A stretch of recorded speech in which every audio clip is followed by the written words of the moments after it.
સાગર તારવાજી નવાણી છે નૌકા ભલી જ્ઞાની શુકાની મળ્યા વિના એ નાવ પણ તારે નહીં.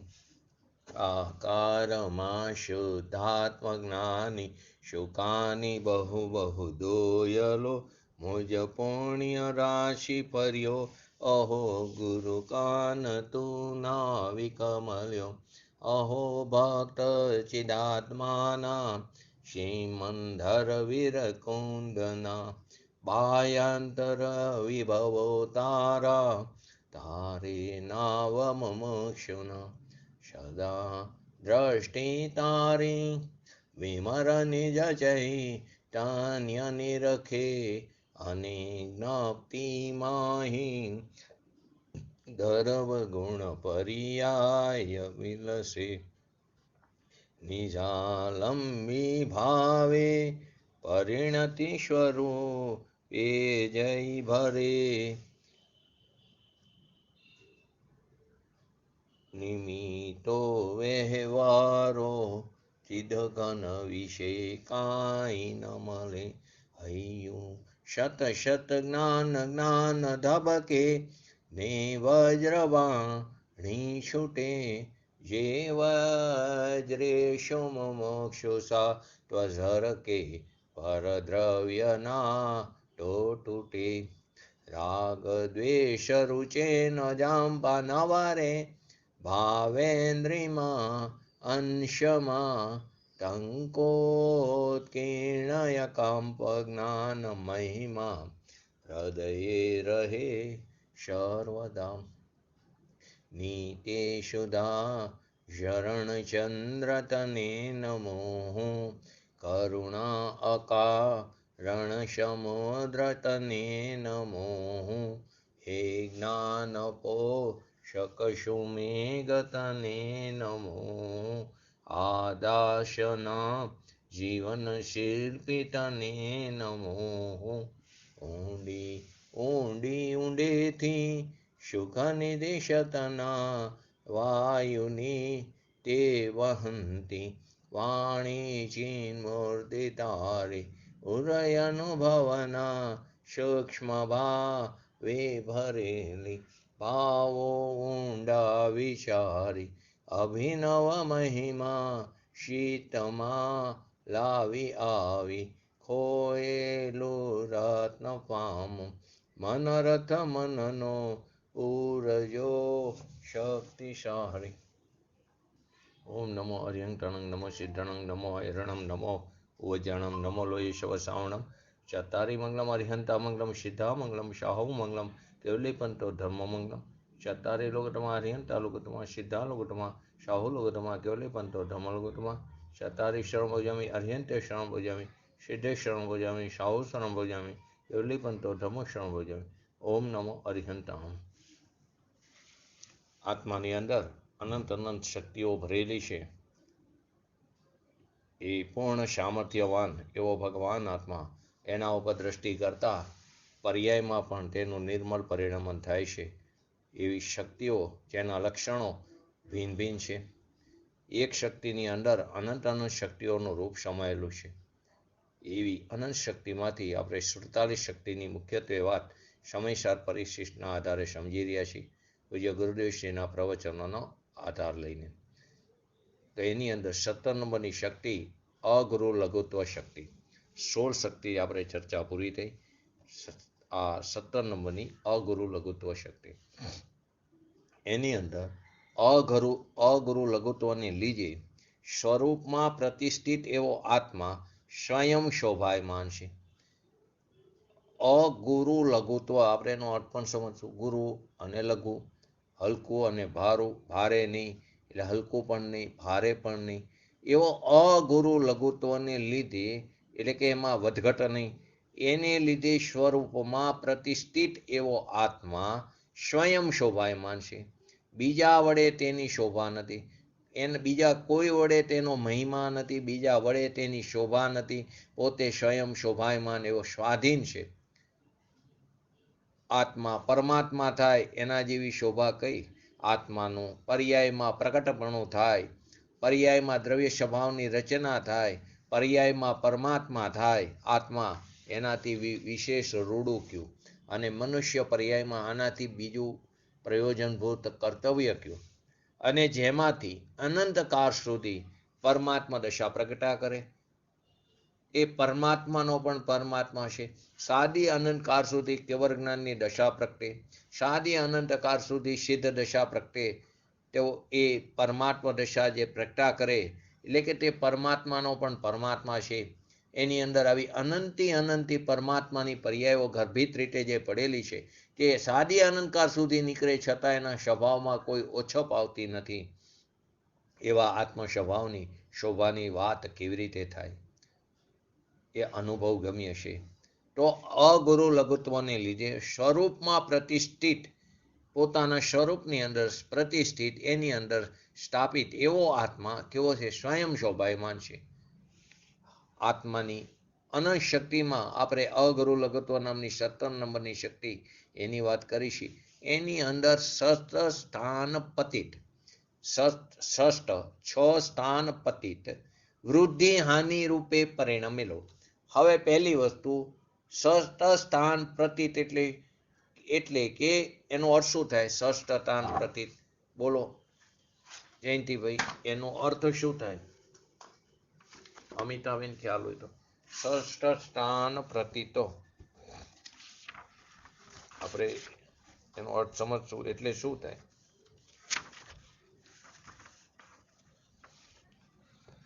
સસ્થાન એટલે પતિત એટલે આશ્રય. શું થાય છે? ષષ્ઠ સ્થાન એટલે શું? તો કે પોતાના સ્વભાવમાં આશ્રિત, એટલે આત્મામાં દરેક ગુણમાં પર્યાયમાં ષષ્ઠ સ્થાન પતિત, એટલે કે પર્યાયમાં અનંત ગુણ વૃદ્ધિ, અસંખ્ય ગુણ વૃદ્ધિ, સંખ્ય ગુણ વૃદ્ધિ, અનંત ભાગ વૃદ્ધિ, અસંખ્ય ભાગ વૃદ્ધિ અને સંખ્ય ભાગ વૃદ્ધિ. એ 6 બોલ. એવી રીતે હાનિના 6 બોલ. અનંત ગુણ હાનિ, અસંખ્ય ગુણ હાનિ, સંખ્ય ગુણ હાનિ. એવી રીતે અનંત ભાગ હાનિ, અસંખ્ય ભાગ હાનિ અને સંખ્ય ભાગ હાનિ. એ પ્રકારે એ 6 થયા. તો કે ષષ્ઠ સ્થાન પતિત એટલે ષષ્ઠ સ્થાન એટલે આશ્રિત, અને ષષ્ઠ સ્થાન એ આશ્રય, અને પતિત એટલે આશ્રિત, એટલે કે પતિત એટલે આશ્રય થયું. ષષ્ઠ સ્થાન એટલે કે આત્માના દરેક ગુણમાં એની પર્યાયમાં ષષ્ઠ સ્થાન પતિત, એટલે કે પર્યાયમાં અનંત ગુણ વૃદ્ધિ અને હાનિ, 6 પ્રકારે હાનિ અને 6 પ્રકારે વૃદ્ધિ જે થાય છે. એટલે કે ષષ્ઠ સ્થાન પ્રતિત એટલે વૃદ્ધિ હાનિ રૂપે પરિણમેલો, અને સ્વરૂપ પ્રતિષ્ઠિતના કારણરૂપ, પોતાના સ્વરૂપની અંદર પ્રતિષ્ઠિત એમાં કારણરૂપ જે વિશિષ્ટ ગુણ છે, એનું નિમિત્ત કારણ કોણ છે? કે આ વિશેષ ગુણ કયો? તો કે અગુરુ લઘુત્વ ગુણ. ષષ્ઠ સ્થાન પતિત વૃદ્ધિ હાનિ રૂપે 6 પ્રકારે વૃદ્ધિ થાય છે, 6 પ્રકારે હાનિ થાય છે, એ રૂપે પરિણમેલો, અને પોતાના સ્વરૂપની અંદર પ્રતિષ્ઠિત્વના કારણરૂપ એ કોણ છે? તો કે આ ગુણ છે. કયો ગુણ? તો કે વિશેષ ગુણ. કયો? તો કે અગુરુ લઘુત્વ ગુણ. એટલે કે આત્માની પર્યાયમાં 6 પ્રકારની વૃદ્ધિ હાનિ થવા છતાં, આપણે એ પણ સમજવું કઈ પર્યાયમાં? આત્માની પર્યાયમાં 6 પ્રકારની વૃદ્ધિ અને હાનિ, 6 પ્રકારની વૃદ્ધિ એક સમયની પર્યાયમાં, એક સમયની પર્યાયમાં 12 વસ્તુ, 6 પ્રકારની વૃદ્ધિ અને 6 પ્રકારની હાનિ. તો 6 પ્રકારની વૃદ્ધિ હાનિ થવા છતાં તે પોતાના સ્વરૂપમાં એવો ને એવો ટકી રહેશે, એટલે કે સ્વરૂપમાં પ્રતિષ્ઠિત થયે છે. શેને કારણે? કે આ વિશિષ્ટ ગુણને કારણે.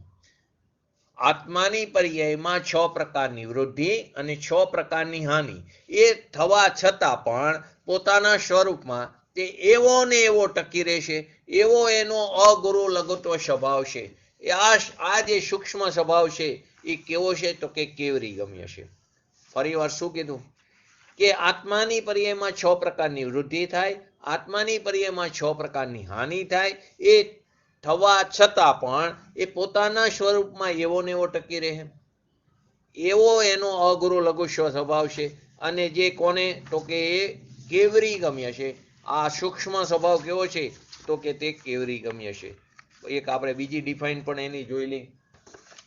સસ્તતાન પતિત વૃદ્ધિ હાનિ રૂપે પરિણમેલો, કે સ્વરૂપ પ્રતિષ્ઠિતના કારણરૂપ, એટલે કે વસ્તુને સ્વરૂપમાં રહેવાના કારણરૂપ. સ્વરૂપ પ્રતિષ્ઠિત એટલે વસ્તુ સ્વરૂપમાં રહેવાના કારણરૂપ એવી જે વિશેષ ખાસ ગુણ કે જે છે, જે શક્તિ, તેનું નામ અગુરુ લઘુત્વ શક્તિ. હવે આ જે સસ્તતાન પ્રતીત, એમાં કેવી રીતે એની વૃદ્ધિ આની કેવરી ગમ્ય છે, છતાં એનો ખુલાસો ગોમટશાનની અંદર આપેલો છે. એમાં એક પર્યાયની અંદર અવિભાગ પ્રતિષેધ શક્તિના અંશ, જે નાનામાં નાનો ભાગ છે. ફરી વાર આપણે જોઈ લઈએ એની વાત, કે દ્રવ્ય, ક્ષેત્ર, કાર અને ભાવ, ચારેમાં એના નાનામાં નાના અંશ થાય. દ્રવ્યનો નાનામાં નાનો અંશ શું છે? બોલો. દ્રવ્યનો નાનામાં નાનો અંશ શું છે?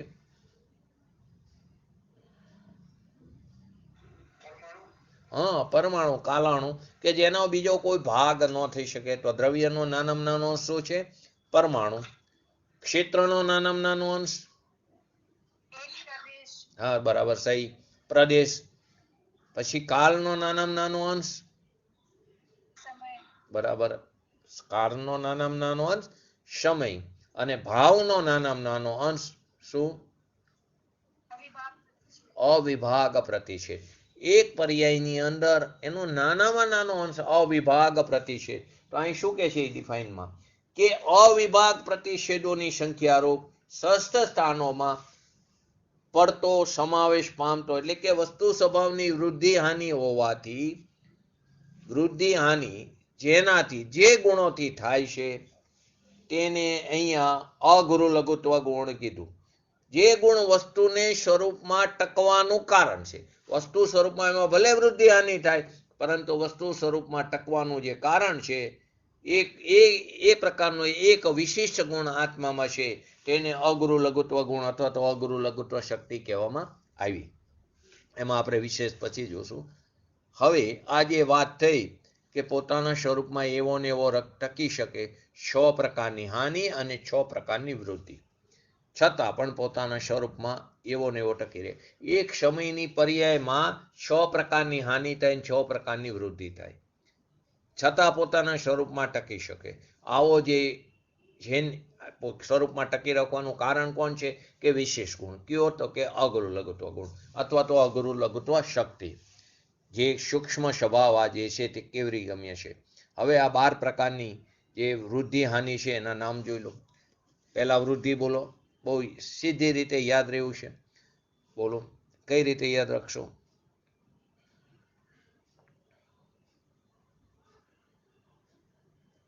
આપણે વાત થઈ ગઈ છે એકવાર આગળ, બીજા વિષયને અનુલક્ષીને. એમની પણ કઈ રીતે? બરાબર છે. જો ગુણ અને ભાગ લેવાના. શું લેવાનું? એક ગુણ લેવાના, બીજો ભાગ લેવાનો. હવે એની હારે 3 વસ્તુ લેવાની: અનંત, અસંખ્ય અને સંખ્યાત. અનંત, અસંખ્યાત અને સંખ્યાત. હવે હારે ગુણ અને હાલી લો. તો પહેલા આપણે વૃદ્ધિની વાત ગણી, તો અનંત ગુણ વૃદ્ધિ, અસંખ્ય ગુણ વૃદ્ધિ, સંખ્યાત ગુણ વૃદ્ધિ. બરાબર, આ ગુણના 3 ઓલા થયા. એવી રીતે ભાગના લઈ લો. અનંત ભાગ વૃદ્ધિ, અસંખ્ય ભાગ વૃદ્ધિ અને સંખ્ય ભાગ વૃદ્ધિ. ફરી વાર સીધી યાદ રાખો તો ગુણ અને ભાગ લેવાના. હવે દરેક બેની હારે 3 વસ્તુ: અનંત, અસંખ્ય અને સંખ્યાત. અનંત, અસંખ્યાત અને સંખ્યાત. તો અનંત ગુણ વૃદ્ધિ, અસંખ્ય ગુણ વૃદ્ધિ, સંખ્યાત ગુણ વૃદ્ધિ, અનંત ભાગ વૃદ્ધિ, અસંખ્ય ભાગ વૃદ્ધિ અને સંખ્ય ભાગ વૃદ્ધિ.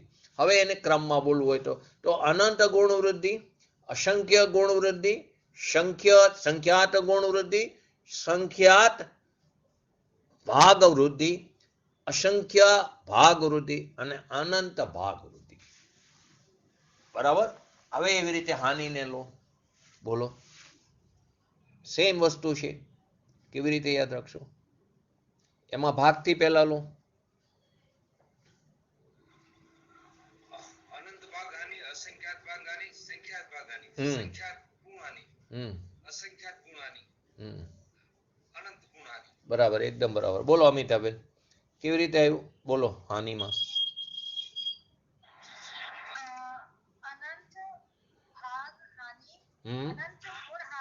નહીં, ગુણ નહીં. નહીં નહીં, અનંત ભાગ હાનિ પછી ભાગ વાળી જ વાત લો.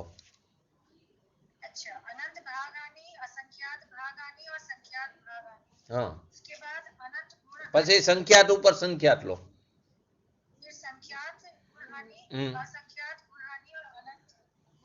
બરાબર. અનંત ભાગ હાનિ, અસંખ્ય ભાગ હાનિ, સંખ્યાત ભાગ હાનિ, સંખ્યાત ગુણ હાનિ, અસંખ્ય ગુણ હાનિ અને અનંત ગુણ હાનિ. તો આ 12 પ્રકારની વૃદ્ધિ હાનિ એક સમયની પર્યાયમાં થાય છે. નામ યાદ રહી જશે ને? બરાબર. તો ઉપર પ્રકારે આ પ્રમાણે ઉપર આપણે જે વાત કરી આગળ આ 12, તો આ પ્રકારે 6 પ્રકારે વૃદ્ધિ થાય છે અને 6 પ્રકારે હાનિ થાય છે. આ રીતે આ રૂપે અગુરુ લઘુ ગુણનું કોઈ સૂક્ષ્મ પરિણમન થાય છે. બહુ સૂક્ષ્મ પરિણમન થાય. એ મતિ શ્રુતમાં પકડાતું નથી. ક્યાં પકડાય છે? કેવરીમાં. તો કે તે રૂપે અગુરુ લઘુ ગુણનું કોઈ સૂક્ષ્મ પરિણમન થાય છે અને તે કેવું છે? કેવરી ગમ્ય છે.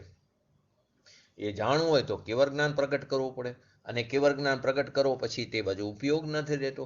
અત્યારે જાણવાનું કેવું થતું હોય છે, કેવી રીતે થતું હોય છે, પછી તે બાજુ ઉપયોગ રહેતો નથી, તે જણાઈ જાય છે. તો તે રૂપે અગુરુ લઘુ ગુણનું કોઈ સૂક્ષ્મ પરિણમન થાય છે. તે કેવું છે? કેવરી ગમ્ય છે. આ અગુરુ લઘુત્વ શક્તિને લીધે દ્રવ્ય પોતાના સ્વરૂપમાં જ પ્રતિષ્ઠિત એટલે કે ટકી રહેશે. આ અગુરુત્વ શક્તિને લીધે એને કારણે દ્રવ્ય પોતાના સ્વરૂપમાં ટકી શકે છે અથવા તો પોતાના સ્વરૂપમાં તે પ્રતિષ્ઠિત રહે છે. એટલે કે વસ્તુ પોતાના સ્વરૂપમાં જ ટકી રહેશે. અનંત ગુણોનો આત્મા કદી પણ પોતાના સ્વરૂપને છોડીને પરરૂપે થતો નથી. અનંત ગુણોથી ભરેલો એવો પોતાનો જે ભગવાન આત્મા છે એ ક્યારે પણ પોતાના સ્વરૂપને છોડીને, પોતાના સ્વભાવને છોડીને તે ક્યારે પરરૂપે થતો નથી.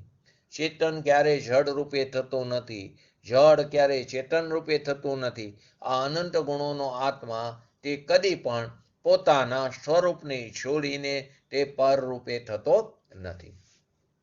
તેવી જ રીતે કેમ કે આ શક્તિ છે તે દ્રવ્ય ગુણ અને પર્યાય ત્રણેયમાં વ્યાપે છે, તો તેના અનંત ગુણો પણ તે પણ છિન્ન ભિન્ન થઈને એટલે કે વિખાઈને તે એકબીજામાં જતા નથી.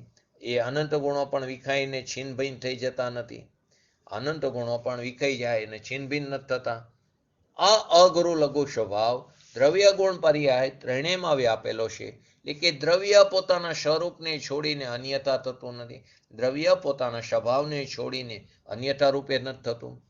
દ્રવ્યનો કોઈ પણ ગુણ પોતાના સ્વરૂપને છોડીને, દ્રવ્યનો કોઈ પણ ગુણ, જ્ઞાન ગુણ લો, દર્શન ગુણ લો, ચારિત્ર ગુણ લો, વીર્ય ગુણ લો, કોઈ પણ ગુણ પોતાના સ્વરૂપને છોડીને અન્ય ગુણ રૂપે થઈ જતો નથી. જ્ઞાન દર્શન ગુણ રૂપે નથી તો એની અંદર રૂપ સમાયેલું છે પણ જ્ઞાન દર્શનમાં નથી. જ્ઞાન ગુણ દર્શન ગુણમાં નથી એ જતો. જ્ઞાન ગુણનું રૂપ છે, અસ્તિત્વ ગુણનું રૂપ જ્ઞાન ગુણમાં છે, પરંતુ અસ્તિત્વ ગુણ જ્ઞાન ગુણમાં નથી. એટલે કે કેમ? તો કે અગુરુ લઘુત્વ ગુણની શક્તિને કારણે. તો કે દ્રવ્યનો કોઈ પણ ગુણ પોતાના સ્વરૂપને છોડીને, એનું જે પોતાનું સ્વરૂપ છે એને છોડીને અન્ય ગુણ રૂપે થઈ જતો નથી. તેમજ દ્રવ્યની કોઈ પર્યાય બીજી પર્યાય રૂપે થઈ જતી નથી. દ્રવ્યની કોઈ પર્યાય બીજી પર્યાય રૂપે નથી થતી. જે પર્યાય છે તે પણ એક ક્ષણિક સત છે. તેનો બીજા સમય વ્યય થાય તે ફરી આવતી નથી. બીજી નવી પર્યાય એટલે કે એક પર્યાય બીજી પર્યાય રૂપે થતી નથી. દ્રવ્યની એક સમયમાં બે પર્યાયની લાયકાત ન હોય, એક સમયે એક જ પર્યાયની લાયકાત હોય. જ્યારે રોટલી વણાતી હોય ત્યારે એમાં ગુંડલા રૂપે લેવાની લાયકાત ન હોય. જ્યારે ગુંડલું હોય ત્યારે લોટ રૂપે રહેવાની લાયકાત ન હોય. તો કે દ્રવ્યની કોઈ પર્યાય બીજી પર્યાય રૂપે નથી થતી. સૌ પોતપોતાના સ્વરૂપમાં ટકી શકે છે. દ્રવ્ય ટકી રહેશે. દ્રવ્ય, ગુણ અને પર્યાય. કેમ? તો કે આ અગુરુ લઘુત્વ ગુણને કારણે એ એને સ્વરૂપમાં ટકાવે છે. અને તે શક્તિ છે તે દ્રવ્ય ગુણ અને પર્યાય ત્રણેયમાં વ્યાપેલી છે. ફરીવાર આ ગુરુ લઘુત્વ શક્તિને લીધે દ્રવ્ય પોતાના સ્વરૂપમાં જ પ્રતિષ્ઠિત રહેશે, એટલે કે વસ્તુ પોતાના સ્વરૂપમાં જ ટકી શકે છે. શેને કારણે? અગુરુ લઘુત્વ ગુણને કારણે, શક્તિને કારણે. તો આ આનંદ ગુણોનો આત્મા ક્યારે પણ પોતાના સ્વરૂપને છોડીને ક્યારે પર સ્વભાવ અથવા પર રૂપે થઈ જતો નથી. અને અનંત અનંત ગુણો પણ છીન ભીન થતા નથી, વિખરાઈ નથી જતા. આ અગુરુ લઘુત્વ ગુણ તે ત્રણેયમાં વ્યાપેલો છે. શક્તિની વાત છે, નિર્મલ પરિણમનની વાત છે, દ્રવ્ય ગુણ પર્યાય ત્રણેયમાં વ્યાપેલો છે. એટલે કે દ્રવ્ય પોતાના સ્વરૂપને છોડીને અન્યથા રૂપે નથી થતું. દ્રવ્યનો કોઈ પણ ગુણ પોતાના સ્વરૂપને છોડીને અન્ય ગુણ રૂપે નથી થતો. તેમજ દ્રવ્યની કોઈ પર્યાય બીજી પર્યાય રૂપે નથી થતી. સૌ પોતપોતાના સ્વરૂપમાં ટકી રહેશે. આ દ્રવ્ય અનાદિ અનંત પોતાના સ્વરૂપમાં ટકી રહેશે, ટકી રહ્યું છે. એનાથી જ એની શોભા છે. આગળ શોભાની વાત આવી ને, કે દ્રવ્ય અનાદિ અનંત પોતાના સ્વરૂપમાં ટકેલું, અનાદિકાળથી પોતાના સ્વરૂપમાં ટકેલું છે, અનંતકાળ સુધી પણ પોતાના સ્વરૂપમાં ટકવાનું છે. એમાં એનાથી જ એની શોભા છે. પોતાની દ્રવ્યની ત્રિકારી સ્વભાવ જે શોભા છે, જે પોતાનો ત્રિકારી દ્રવ્ય છે, એની જે ત્રિકારી શોભા છે, એને ભૂલીને પરને પોતાનો શોભા માનીને, પરને પોતાની શોભા માનીને જીવ અનાદિકાળથી સંસારમાં રખડી રહ્યો છે. ફરીવાર, દ્રવ્ય અનાદિ અનંત કાળથી પોતાના સ્વરૂપમાં ટકી રહ્યું છે, એ જ એની શોભા છે. એનાથી જ એની શોભા છે. પરંતુ આપણે શું કરીએ છીએ? આપણી જે ત્રિકારી શોભા છે એને ભૂલીને પરથી પોતાની શોભા માની, એને કારણે આપણે સંસારમાં રખડી ગયા છીએ. એને અહીંયા આચાર્ય ભગવાન આપણને સ્વભાવની શોભા બતાવે છે. કોઈ શરીર આદિ વગેરે એ તો જળ છે, એ જળમાં તો આપણી શોભા નથી, એ તો અચેતન છે. શરીર, મન, વાણી આદિ કોઈ પણ પદ્રવ્ય, એ બધા અચેતન જે પરદ્રવ્ય છે, એમાં મારી શોભા નથી. અને એને આપણે શોભા માની એને કારણે કે મારું શરીર સારું, મારો દેખાવ સારો, મારે જે શરીર નિરોગી રહેશે, એને કારણે હું ધર્મ આદિ કરી શકું છું. તો તે પરમાં પોતાપણું માન્યું, પરમાં અહમપણું માન્યું. તો જડમાં આપણી શોભા નથી. અને જીવ સંસારમાં રેકડો, એવી બંધનની વાત કરવી, જીવ સંસારમાં રેકડો એવા બંધનની વાત કરવી, એ પણ આપણી શોભા નથી, આપણું કલંક છે. જીવ સંસારમાં, આપણે સંસારમાં રેકડા, આપણને બંધન થયું, એ વાત કરવી, એ આપણી શોભા નથી, એ પણ શોભા નથી.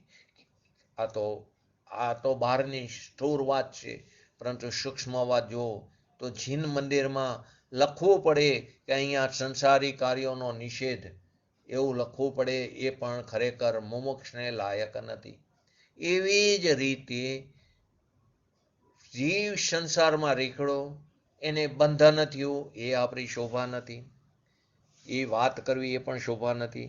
આપણો પોતાનો ભગવાન આત્મા પોતાના એકત્વ સ્વરૂપમાં, પોતાનો જે એકત્વ શુદ્ધ સ્વરૂપ છે એની અંદર જ તે પ્રતિષ્ઠિત છે. પોતાનો ભગવાન આત્મા પોતાના એકત્વ સ્વરૂપમાં, પોતાનું એકત્વ જે શુદ્ધ સ્વરૂપ છે એની અંદર પ્રતિષ્ઠિત, એટલે કે તેની અંદર ટકેલો છે.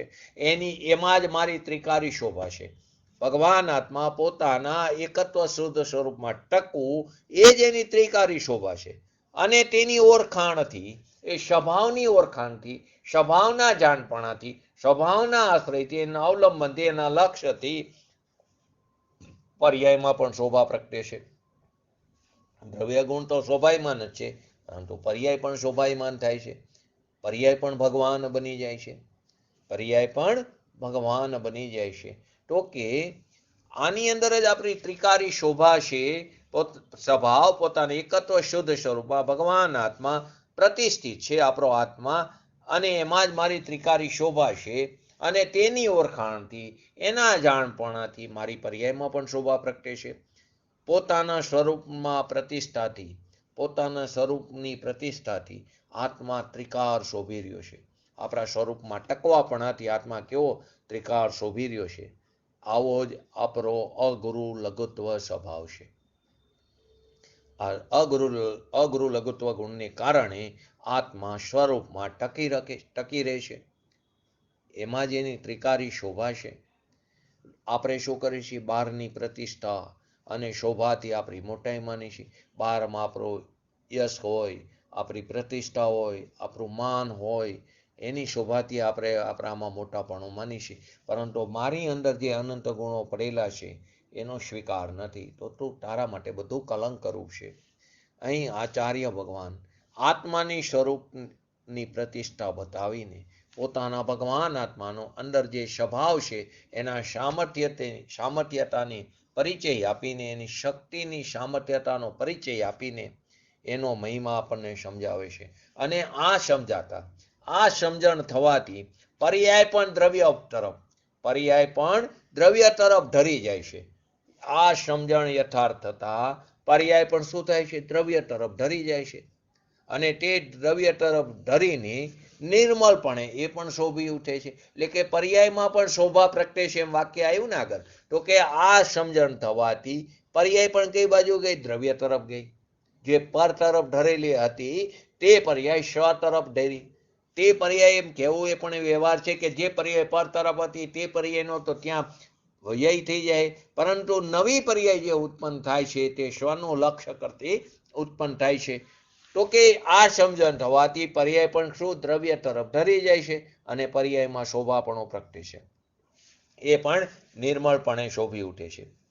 આ સિવાય પૈસાથી, વૈભવથી, શરીરથી, વસ્ત્રથી કે દાગીનાથી, એટલે પુણ્યથી પણ પોતાની શોભા માનવી એ ખરી શોભા નથી, પરંતુ આત્માને કલંક કરવું છે.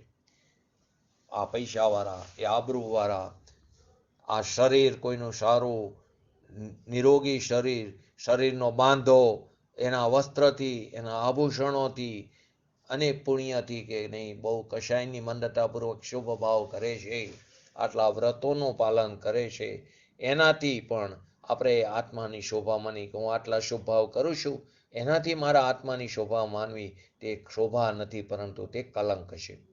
સ્વરૂપમાં પ્રતિષ્ઠિત, સ્વરૂપમાં ટકવાવાળો એવો પોતાનો ભગવાન આત્મા પોતે સ્વયં શોભાયમાન છે. એને કોઈ પરની અપેક્ષા નથી. સ્વરૂપમાં પ્રતિષ્ઠિત એવો જે આપણો ભગવાન આત્મા છે તે સ્વયં શોભાયમાન છે. કોઈ પરદ્રવ્ય વડે તેની શોભા નથી, કોઈ બીજા વડે, કોઈ બીજા પદાર્થ વડે તેની શોભા નથી. આત્મા પરમાત્મા થાય એના જેવી બીજી રૂડું શું? આત્મા પોતે પરમાત્મા થાય. પરમાત્મા એટલે પર્યાયમાં છે જ પરમાત્મા, પરંતુ પરમાત્મા થાય શબ્દ છે એટલે કે પર્યાયની વાત છે. પર્યાયમાં શોભા પ્રગટપણેથી પર્યાયમાં પરમાત્મા પણ પ્રગટ્યું. તો આત્મા પરમાત્મા થાય એના જેવી બીજી કઈ શોભા? એનાથી બીજું વિશે શું રૂડું?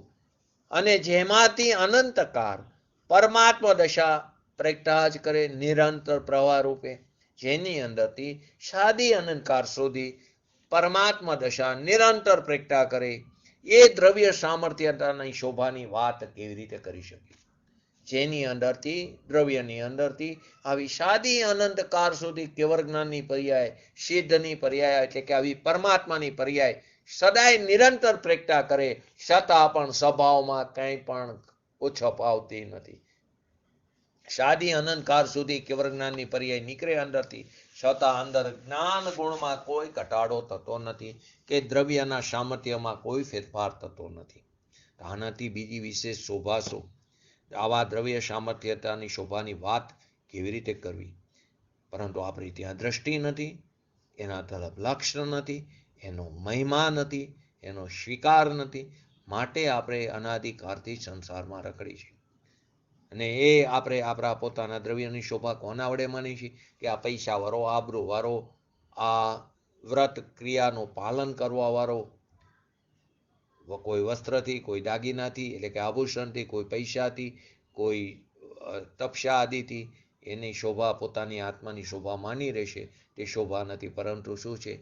તે કલંક છે. મોટી શોભા તો ક્યાં છે? ત્રિકારી દ્રવ્યમાં છે. એનાથી બીજી વિશેષ કોઈ મોટી શોભા નથી. મોટી શોભા તે ત્રિકારી દ્રવ્યમાં છે, અને એના જ આધારે, એટલે કે એના જ લક્ષ્ય, એટલે એના જ અવલંબને પર્યાયમાં પણ શોભા પ્રગટી જાય છે. સિદ્ધ દશા, પૂર્ણ દશા, નિર્મલ પૂર્ણ દશા તે પર્યાયની શોભા છે. મોટી શોભા ત્રિકારી દ્રવ્યની છે, એનાથી બીજી કોઈ મોટી શોભા નથી. હવે એના જ આશ્રયે એના જ આધારે પર્યાયમાં શોભા પ્રગટી. તો સિદ્ધ દશા તે પર્યાયની શોભા છે. અને તે કેવી છે સિદ્ધ દશા? તે એક સમય પૂરતી છે. તે પર્યાયની શોભા છે, પરંતુ છે કેટલી? એક સમય પૂરતી છે. અને દ્રવ્યની શોભાને કેમ મોટી કીધી? એ ત્રિકાર છે. સિદ્ધ દશા તે પણ શોભા, પર્યાયની શોભા, પરંતુ તે કેવી? ક્ષણિક છે, એક સમય પૂરતી. ભલે એવી નેવી એવી નેવી એવી નેવી સાદી અનંતકાળ સુધી થાય છે, પરંતુ એ જે પર્યાય જે છે તો બીજા સમય વેય થાય. એવી જ બીજી પર્યાયની ઉત્પત્તિ થાય છે. કેમ કે એક પર્યાય જે ઉત્પન્ન થઈ અને જે વ્યય થાય છે બીજા સમયે, ફરી 3 કાળમાં આવતી નથી. કોઈ પણ પર્યાય હોય, મિથ્યાત્વની હોય, સમ્યક્ત્વની હોય, કે કેવળ જ્ઞાનની હોય, કે સિદ્ધ દશાની હોય, કોઈ પર્યાય ફરી 3 કાળમાં આવતી નથી. એની અંદર આપણે પ્રાગ ભાવ અને પ્રજ્વંસ ભાવની અપેક્ષાથી પણ સમજાતા. તો કે એક સમયની પર્યાયમાં શોભા ક્યારે પ્રગટે? કે શોભાયમાન એવો જે પોતાનો ત્રિકારી દ્રવ્ય છે એના ઉપર દ્રષ્ટિ કરીએ, નિધાન ઉપર દ્રષ્ટિ કરી, તો એ પર્યાયમાં શોભા પ્રગટે છે. એક સમયની પર્યાયમાં શોભા ક્યારે પ્રગટે? કે ત્રિકારી શોભતું જે પોતાનો દ્રવ્ય છે એના ઉપર દ્રષ્ટિ કરે ત્યારે. દ્રવ્ય તો ત્રિકારી શોભાયમાન જ છે, પરંતુ એના ઉપર દ્રષ્ટિ થાય એટલે કે એનું લક્ષ્ય થાય, એનું અવલંબન થાય, તો એક સમયની પર્યાયમાં તે શોભા પ્રગટે છે. એક સમય પૂરતી પણ એ શોભા પ્રગટે. ભલે બીજા સમયે એવી ને એવી થાય છે. જે આમ સમજે એનું વલણ, જે આ રીતે સમજે છે તેનું વલણ દ્રવ્ય સ્વભાવ તરફ ગયા વગર રહેતું નથી. જે આમ યથાર્થ સમજે છે તેનું લક્ષ્ય દ્રવ્ય સ્વભાવ તરફ ઢેરા વગર રહેતું નથી. પરંતુ આપણને પર્યાયની ક્ષણિકતાનું પણ ભાન નથી, દ્રવ્યની ત્રિકારતાનું પણ ભાન નથી, પર્યાયના મહિમાનું પણ ભાન નથી, અને પર્યાયથી ઉદાસીન પણ રહેવું એનું પણ ભાન નથી. પર્યાય પણ એક મહિમાવંત છે, કેમ કે જે કંઈ થાય છે તે બધું પર્યાયમાં થાય. વેદન પણ પર્યાયમાં થાય, અનુભૂતિ પણ પર્યાયમાં થાય, પરમાત્માપણું પ્રગટપણું તે પણ પર્યાયમાં થાય છે. પરંતુ એ પર્યાય જ્યાં સુધી પર્યાયનું લક્ષ્ય કરશે ત્યાં સુધી એની ત્રિકારી ભગવાન આત્માની પ્રાપ્તિ નહીં થાય. થાય છે પર્યાયમાં, લક્ષ પણ પર્યાય કરે છે, દ્રષ્ટિ કરે છે પર્યાય, દ્રષ્ટિએ જ પર્યાય, પણ પર્યાય કોના સામે દ્રષ્ટિ કરે? કે જે ત્રિકારી દ્રવ્ય. તો એટલે જ એના સામર્થ્યતાનો મહિમા, એટલે જ એને ચમત્કારી ચૈતન્ય તત્વ કીધું. એના ઉપર દ્રષ્ટિ કરે છે. કોણ કરે? પર્યાય. પર્યાય કોનું અવલંબન લે છે? કે દ્રવ્યનું. દ્રવ્યનું અવલંબન દ્રવ્યનું હોય અને વેદન પર્યાયનું હોય. દ્રવ્યનું વેદન નથી હોતું. દ્રવ્ય જેવું છે તેવું પર્યાયમાં તેની રચના થાય. દ્રવ્ય પર્યાયમાં આવતું નથી, ત્રિકારી દ્રવ્ય, પરંતુ એવી રચના પર્યાયમાં, પર્યાયનું વેદન પર્યાય કરે છે. આ વસ્તુ સ્વરૂપ એક ચમત્કારિક વસ્તુ સ્વરૂપ છે. એને યથાર્થ સમજણ કરવું એ જ આપણું કર્તવ્ય છે. તો માટે જે આમ સમજે એનું વલણ પોતાના ત્રિકારી દ્રવ્ય સ્વભાવ તરફ ગયા વગર રહેતું નથી. તે પરથી 3 કાળમાં પોતાની શોભા માને નહીં. તે પરથી પોતાની શોભા માને નહીં. ગમે એવી પ્રતિકૂળ પરિસ્થિતિ આવે તો ક્યારે તે ગૃહિત મિથ્યાત્વ તરફ જાય નહીં. તે પરથી પોતાની શોભા માને નહીં. એટલે કે તેની દ્રષ્ટિમાં પર પ્રત્યે શું થાય? પરથી પોતાની શોભા માને નહીં એટલે પર પ્રત્યે એને રાગ ન થાય. પરથી પોતાનું નુકસાન પણ ન માને એટલે કે તેના તરફ દ્વેષ પણ ન થાય. તો તેની દ્રષ્ટિમાં પર પ્રત્યે શું થઈ જાય? વિતરાગ ભાવ થઈ જાય, મધ્યસ્થપણું, સાક્ષીપણું, જ્ઞાતા દ્રષ્ટાપણું થઈ જાય. એની દ્રષ્ટિમાં પર પ્રત્યે વિતરાગ ભાવ થઈ જાય છે. આ રીતે આની અંદર ધર્મ આવે છે. આ રીતે આ ધર્મની દશા આ રીતે પ્રગટ થાય છે. ધર્મ આવી ગયો આની અંદર જ. આની અંદર આખો ધર્મ, સનાતન જૈન ધર્મ આવી ગયો. વસ્તુ સ્વરૂપ જૈન ધર્મ એટલે વસ્તુ સ્વરૂપ જેમ છે તેની પ્રરૂપણા કરે તે જૈન ધર્મ. અને તેને માનનારો વર્ગ એ દિગંબર. દિગંબર કોઈ વાળો નથી, કોઈ મત નથી, એવો કોઈ સંપ્રદાય નથી. વસ્તુ સ્વરૂપનું યથાર્થ નિરૂપણ કરે છે. તો જે આમ સમજે છે એનું લક્ષ્ય દ્રવ્ય સ્વભાવ તરફ ગયા વગર રહેતું નથી. ત્રિકારી દ્રવ્ય સ્વભાવ જે નિરંતર શોભાયમાન છે. કેમ? તો કે પોતાના સ્વરૂપ માટે ટકી રહેશે. શેને કારણે? તો કે અગુરુ લઘુ તો શક્તિને કારણે. અને આવી અગુરુ લઘુત્વ શક્તિનું રૂપ અનંત અનંત ગુણોમાં પણ છે. હવે એ અગુરુ લઘુત્વ શક્તિને કારણે એક ગુણ બીજા ગુણમાં એનું એક ગુણ બીજા ગુણ રૂપે થતો નથી, દ્રવ્ય બીજા દ્રવ્ય રૂપે પોતાના સ્વભાવને છોડીને પર સ્વભાવ રૂપ થતું નથી, અને એક પર્યાય બીજી પર્યાય રૂપે નથી થતી. એટલે એક સમયમાં એક જ પર્યાય હોય છે, એક સમયમાં એક. આમ અનંતી પર્યાય એ તો અનંત ગુણની અપેક્ષાએ અનંતી પર્યાય, પણ એક સમયમાં એક પર્યાય. એક સમયમાં અનંતી પર્યાય જ્ઞાનની, એક પર્યાય દર્શનની, શ્રદ્ધાની એ અલગ, પરંતુ જ્ઞાન ગુણ દર્શનનું કામ કરતું નથી, દર્શન ચારિત્રનું કામ કરતું નથી. તેવી રીતે જ્ઞાન ગુણની પર્યાય દર્શન ગુણની પર્યાયનું, કેમ કે એક પૂતગલની વર્તમાન પર્યાયનો બીજા પૂતગલની વર્તમાન પર્યાયમાં અભાવ છે, તેવી રીતે એક દ્રવ્યનો બીજા દ્રવ્યમાં અભાવ છે. તો કે તે પરથી ક્યારેય પોતાની શોભા માનતો નથી, એટલે કે તેની દ્રષ્ટિમાં પર પ્રત્યે વિતરાગ ભાવ થઈ જાય, મધ્યસ્થ ભાવ થઈ જાય. આ રીતે આમાં ધર્મ પ્રગટ થાય છે. આત્માનું જ્ઞાન પરિણમન ઘટતા ઘટતા જીવ પોતાનો સ્વભાવનો ભાન નહીં કરે, સ્વભાવનો અનાદર કરશે, તો એનું જ્ઞાન પરિણમન ઘટતા ઘટતા એ જ્ઞાનનો સર્વતા જો અભાવ થઈ જાય, જ્ઞાન પરિણમન ઘટતું જાય ઘટતું જાય ઘટતું જાય, તો એનો જ્ઞાનનો જો સર્વતા અભાવ થઈ જાય તો આત્મા જળ થઈ જાય, એવું પણ ક્યારેય બનતું નથી. જ્ઞાનનું પરિણમન ઘટતા ઘટતા અક્ષરના અનંતમાં ભાગ જેટલો જ્ઞાનનો વિકાસ રહે છે. સૂક્ષ્મ નિગોદિયા જીવમાં, નિગોદિયા બાદર નિગોદિયા જીવમાં પર્યાય સમાસ જ્ઞાન રહે છે, અને જ્ઞાન પરિણમન વધીને કેવળ જ્ઞાન થાય, એટલે કે પૂર્ણ દશા પ્રગટ થયા પછી જ્ઞાન વૈધા જ કરે એમ પણ બનતું નથી, જ્ઞાન ઘેટા જ કરે ને એનો સર્વતા અભાવ થઈ જાય એમ પણ બનતું નથી. તે પર્યાયમાં પ્રગટપણું ઓછું અધિક થાય છે. બાકી તો ગુણ તો તેવો ને તેવો છે. નિગોદમાં જે ગુણ છે જ્ઞાન ગુણ, એ જ સિદ્ધ દશામાં છે, એમાં કોઈ પણ પ્રકારની વધઘટ નથી. અને અહીં પણ થાય છે, એક સમયની પર્યાયમાં થાય છે. તો કે એ એમ પણ ન બને, જ્ઞાન ગુણ વૈધા જ કરે, જ્ઞાન પરિણમન વધીને કેવળ જ્ઞાન થાય, એટલે કે વધતું વધતું વધતું કેવળ જ્ઞાન થાય તો જ્ઞાન વૈધા જ કરે એમ પણ ન બને. વળી આત્મામાં જે અનંતા ગુણો છે તેમાંથી એક પણ ગુણ કદી વધતો પણ નથી, એક ગુણ કદી ઘટતો પણ નથી. અનંત ગુણો, અનંતનું પણ માપ છે. અનંતનું અમાપનું માપ એક સમયની જ્ઞાન ગુણની પર્યાયમાં એ મપાઈ જાય છે. અનંતનું અમાપનું માપ, અનંત અને તે અનંત, અનંતનું કઈ છેલ્લું એમ નહીં, અનંતને અનંત તરીકે તે એની અંદર જણાય છે. તો કે જે આત્મામાં જે અનંત ગુણ છે તેમાંથી એક પણ ગુણ કદી વધતો પણ નથી, કદી ઘટતો પણ નથી. જેટલી જીવ રાશિ છે તે જીવ રાશિ એટલે કે દ્રવ્યની અપેક્ષા, તેમાં પણ ક્યાંય પણ વધઘટ થતી નથી. અથવા ઇંગ્લિશમાં આપણે કહીએ matter is always constant, it never be destroyed, તેનો ક્યારેય નાશ થતો નથી. તો કે આત્માની અંદર જે અનંતા ગુણો છે તેમાં કોઈ પણ ગુણમાં પણ વધઘટ થતી નથી. પર્યાયમાં વધઘટ હોવા છતાં, પર્યાયમાં શક્તિ અપેક્ષાએ વ્યક્તપણામાં વધઘટ હોવા છતાં ત્રિકારી દ્રવ્ય ગુણ વધતા ઘટતા નથી. ભલે પર્યાયમાં જ્ઞાનનું પરિણમન ઘટતા ઘટતા અક્ષરમાં અનંતમાં ભાગ જેટલું પર્યાય સમાસ જ્ઞાન રહ્યું, અને કેવળ જ્ઞાન પૂર્ણ દશા પ્રગટ થઈ એટલે પર્યાયમાં વધઘટ થઈ, પરંતુ ત્રિકારી દ્રવ્ય ગુણ ક્યારે વધતા ઘટતા નથી.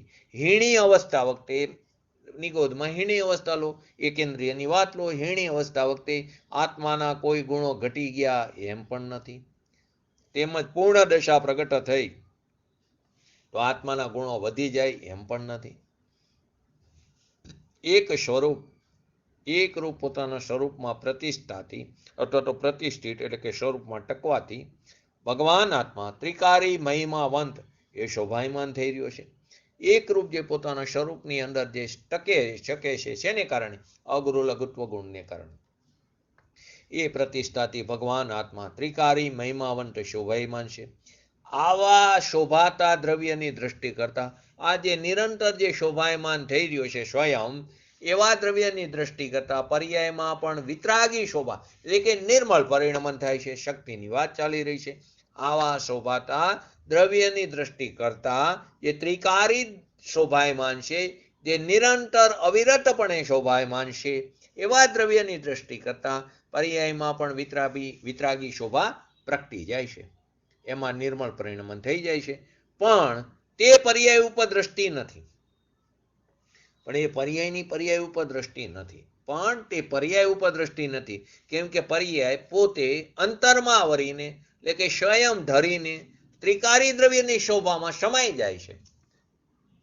અભેદ પરિણમન થયું, એકમેક થઈ.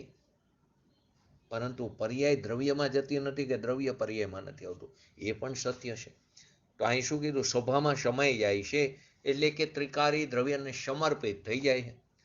એક સમય પૂરતી જે પર્યાય છે, જે ક્ષણિક સત છે, તે પોતાનું વિસર્જન શેમાં કરે છે?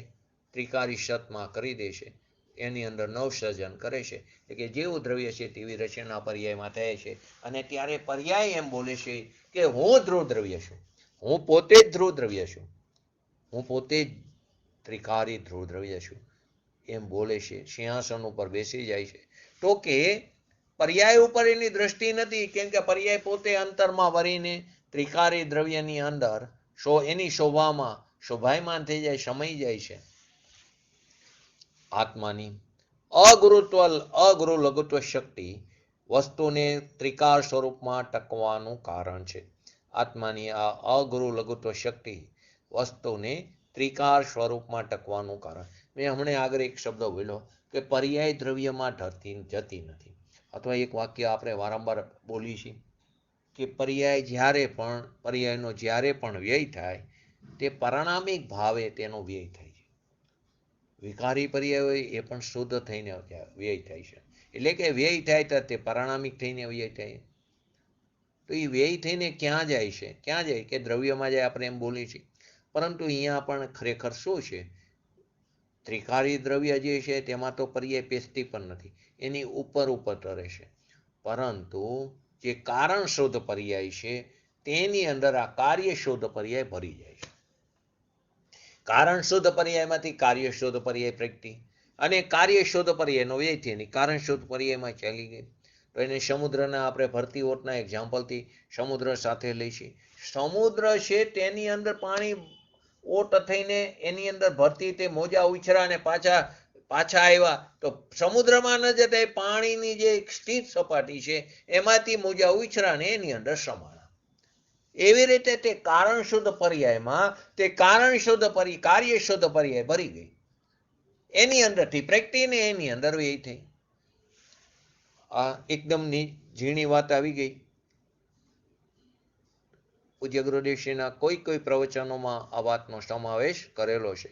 તો આત્માની અગુરુ લઘુત્વ શક્તિ એ વસ્તુને ત્રિકારી સ્વરૂપમાં ટકવાનું કારણ છે. પૂર્વે આપણી નિગોદ અવસ્થા હતી, આપણે બધા નિગોદમાંથી બહાર આવેલા છીએ. આપણે શાંતિનાથ ભગવાન, સિમંદર ભગવાન, કોઈ પણ કેવરી લો, બધા સાથે જતા નિગોદમાં ક્યાંય ને ક્યારેક. તેમણે પોતાના સ્વભાવનું અવલંબન લઈને પોતાના પ્રબળ પુરુષાર્થથી તેમની પર્યાયમાં પૂર્ણદશા પ્રગટ કરી લીધી. આપણે સંસારમાં રખડતા રહ્યા. એટલે પૂર્વે નિગોદ અવસ્થા હતી, તે વખતે ભવિષ્યમાં સાધક અવસ્થા વખતે, કદાચ આ પર્યાયમાં પણ સાધક અવસ્થા થાય, તો સાધક અવસ્થા વખતે કે પૂર્ણ દશા વખતે સદાય આત્મા પોતાના સ્વરૂપમાં જ રહેલો છે. એટલે ભૂતકાળમાં, વર્તમાનમાં અને ભવિષ્યમાં. પૂર્વે નિગોદ અવસ્થા હતી તે વખતે, સાધક અવસ્થા વખતે કે સિદ્ધ દશા વખતે આત્મા સદાય પોતાના સ્વરૂપમાં જ ટકેલો હશે, પોતાના સ્વરૂપમાં જ રહેલો છે. તે ક્યારેય અન્ય દ્રવ્ય રૂપે થતો નથી. આત્માના અનંત ગુણો છે તે બધાય અગુરુ લઘુ સ્વભાવવાળા છે. આત્માના અનંત ગુણો છે તે બધામાં અગુરુ લઘુત્વ શક્તિનું રૂપ સમાયેલું છે. તે પણ કેવા છે? અગુરુ લઘુ સ્વભાવવાળા છે.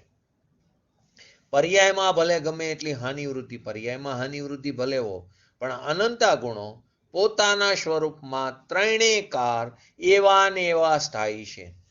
પર્યાયમાં હાનિવૃત્તિ ભલે ગમે તેટલી હો, 6 પ્રકારે હાનિ, 6 પ્રકારે વૃદ્ધિ, પણ અનંતા ગુણો પોતાના સ્વરૂપમાં ત્રણેયકાર એવા ને એવા સ્થાપી છે, એટલે કે ટકેલા છે. આવી સ્વરૂપ પ્રતિષ્ઠા ક્યારે? તો કે અનાદિકાળથી. ક્યાં સુધી? તો કે અનંતકાળ સુધી છે. જેવી રીતે જીન બિંબ પ્રતિષ્ઠા નવી પણ થાય છે. જીન બિંબની પ્રતિષ્ઠા, ધારો કે આપણે સુરેન્દ્રનગરની પ્રતિષ્ઠા, વેદી પ્રતિષ્ઠા થઈ કે અહીં આપણે વેદી થઈ, ક્યાંય પંચકલ્યાણક થાય, તો જે કંઈ બધી નવી થઈ ને, જેમ જીન બિંબ પ્રતિષ્ઠા નવી પણ થાય. નવું મંદિર છે ત્યાં પંચકલ્યાણક થયા, તો તે નવી થઈ. અહીં વેદી પ્રતિષ્ઠા એ પણ નવી થઈ. તો કે જેમ જીન બિંબ પ્રતિષ્ઠા નવી પણ થાય છે, એમ અનાદિના જીન બિંબ એટલે કે જે અકૃત્રિમ જિનાલય છે એ પણ જગતમાં છે. એ પણ કેવા છે?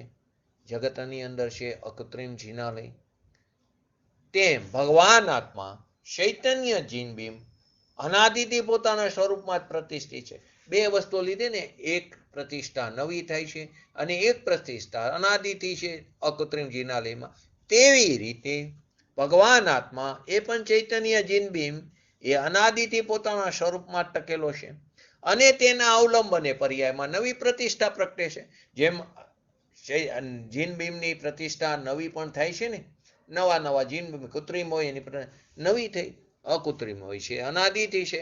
તો ભગવાન આત્મા પણ કેવો છે? ચૈતન્ય જીન બિંબ છે એ અનાદિથી પોતાના સ્વરૂપમાં જ પ્રતિષ્ઠિત છે અને તેના અવલંબને પર્યાયમાં પણ નવી પ્રતિષ્ઠા પ્રગટે છે. એટલે કે એની પણ નિર્માતા રૂપી શોભા પ્રગટે છે. આ રીતે સદાય પોતાના સ્વરૂપમાં પ્રતિષ્ઠા રૂપે રહેવા વાળો એનું જે કારણ રૂપ જે છે એ આત્માનો અગુરુ લઘુત્વ સ્વભાવ છે, એ એનો ગુણ છે.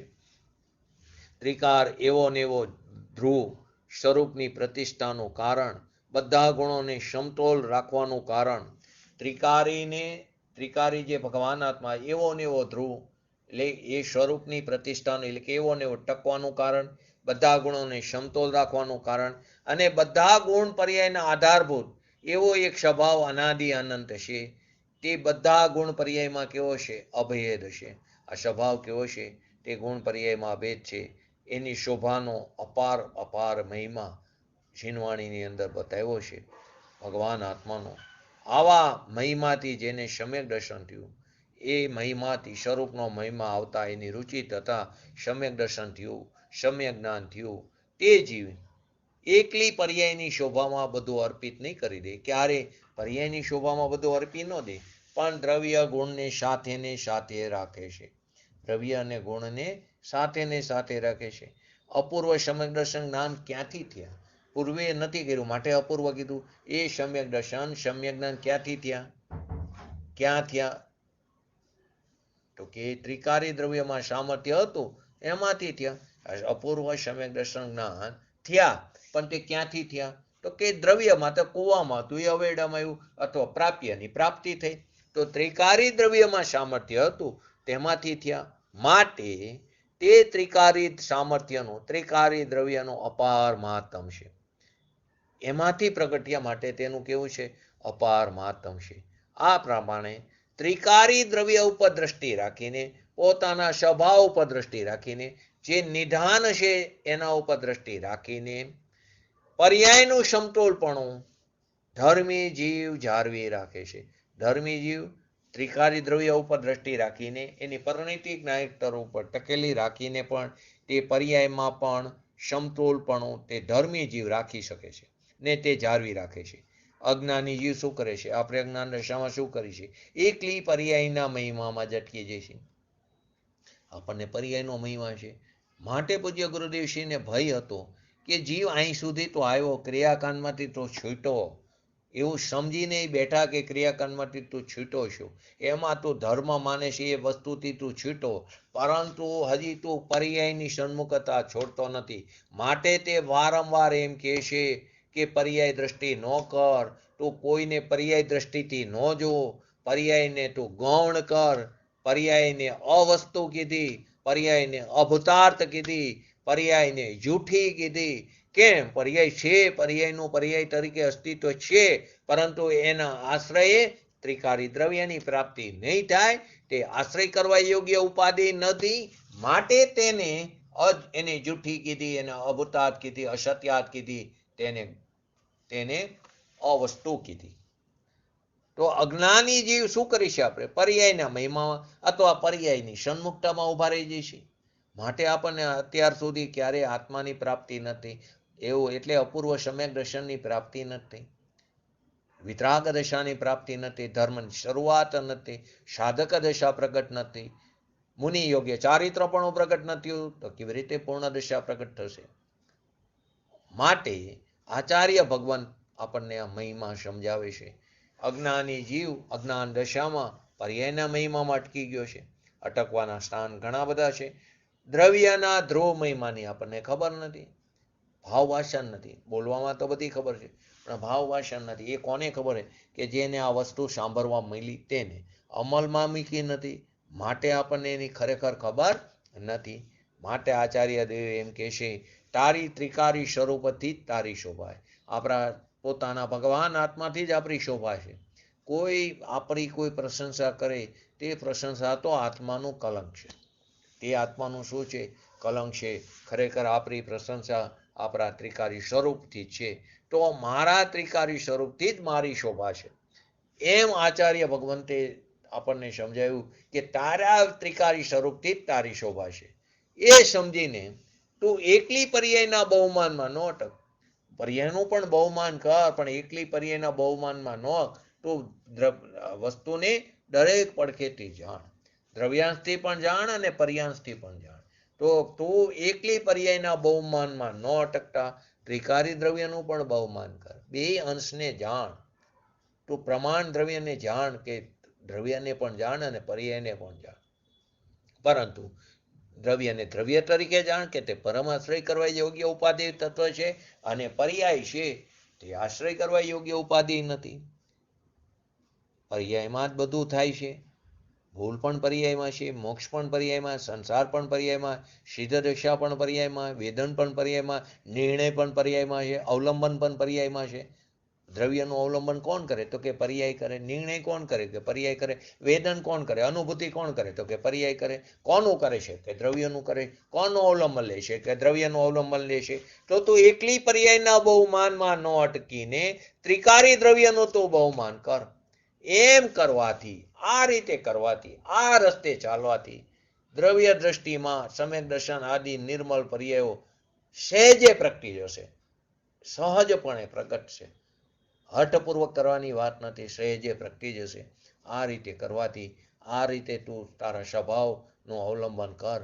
આચાર્ય ભગવંતે જે રસ્તો બતાવ્યો છે જ્ઞાની પુરુષોએ, એ રીતે તું એ રસ્તા ઉપર ચાલ. દ્રવ્ય દ્રષ્ટિમાં સમ્યક દર્શન આદિ નિર્મળ પર્યાયો સહેજે પ્રગટી જાય છે, અને આપણો આત્મા પર્યાયથી પણ શોભી ઉઠશે. તે તો નિરંતર શોભાયમાન છે, સ્વાધીન સ્વયં, પરંતુ તે પર્યાયથી પણ શું થઈ છે? તે શોભી ઉઠશે. તો દરેક આત્મા કેવો છે? અનંત શક્તિ ચૈતન્ય પરમેશ્વર છે. દરેક આત્મા કેવો છે? અનંત શક્તિઓથી ભરેલો છે. એ ચૈતન્ય પરમેશ્વર છે. પૈસા, મકાન, સ્ત્રી વગેરે પદ્રવ્ય કે પુણ્ય એ આત્માની ખરી સંપત્તિ નથી. એ આત્માનો ખરો વૈભવ નથી. તે ખરેખર આત્માનું કુટુંબ નથી, પરિવાર નથી. પૈસા, મકાન, સ્ત્રી એ કે સંયોગો, કોઈ પણ સંયોગો હોય કે સંયોગી ભાવો હોય, તે આત્માની ખરી સંપત્તિ નથી. પછી ભલે ચક્રવર્તીનો વૈભવ હોય કે ઇન્દ્રપદની વિભૂતિ હોય, એના વડે આત્માની મહત્તા નથી, એનાથી આત્માની શોભા નથી. એ બધું તો આત્માને કલંકરૂપ છે. તે બધું કેવું છે? આત્માને કલંકરૂપ છે. માટે તો કીધું ચક્રવર્તી, ચક્રવર્તી પદમાં મરણ પામે તો ક્યાં જાય? સાતમી નરકે જાય છે. બ્રહ્મદત્ત શોભમ ચક્રવર્તી, પરંતુ એમાં ચક્રવર્તી કોઈ સ્વર્ગમાં પણ છે અને કોઈ મોક્ષમાં પણ છે. તો જે પોતાના સ્વભાવનો આશ્રય કરીને જેમણે વિતરાગતા પ્રગટ કરી અને પૂર્ણ દશા પ્રગટ કરી, તે મોક્ષે ગયા. સાધક દશામાં રહ્યા અને નિર્મળતા પ્રગટ કરી છે, પણ સાધક દશા રહી તે સ્વર્ગાદિમાં ગયા. નરકમાં જાય છે એ પણ સલાકા પુરુષમાં છે, તે પણ નિશ્ચિતપણે મોક્ષમાં જવાના, પરંતુ 33 સાગરો પંપ કેટલી 24 ચાલી જાય છે, ત્યાં સુધી તે સંસારમાં રહેશે. ભલે એનો કાર મર્યાદિત થઈ ગયો, પરંતુ તે સંસારમાં ટકે છે. તો આપણે આ શક્તિની વાત કાલે 7:45 થી 8:30, પોણી જ કલાક, 7:45 થી 8:30, કેમ કે 7:45 જીન મંદિરમાં હેમંતભાઈ ગાંધીનો સ્વાધ્યાય છે. માટે 7:45 થી 8:30 આપણે 5 દિવસ, 4 થી 5 દિવસ, શનિવારે કદાચ રજા રાખી તો સોમથી એટલે મંગળથી શુક્ર 4 દિવસ અથવા તો 5 દિવસ આપણે 7:45 થી 8:30 આવતા સોમવારથી રૂટીન આપણું 9 થી 10. તો આપણે પણ આ શક્તિનું સમજી એની 6 પ્રકારની હાનિ વૃદ્ધિ, જે નામ બરાબર યાદ રાખજો સમજવા માટે, જેની આપણે આગળ વિગતવાર ચર્ચા કરશું. તો આપણે આપણા શક્તિનું મહિમા પોતાના શક્તિવાન ભગવાન આત્મા ઉપર દ્રષ્ટિ કરીને એનો કરતા પર્યાયમાં પણ શોભા આપણી શીઘ્ર ને શીઘ્ર પ્રગટે એવી પરમ વિરળ ભાવના સાથે આજનું યજ્ઞ પૂરું કરવું. જય જિનેન્દ્ર. બોલો જીનવાણી સ્તુતિ. બોલો જયંતિભાઈ.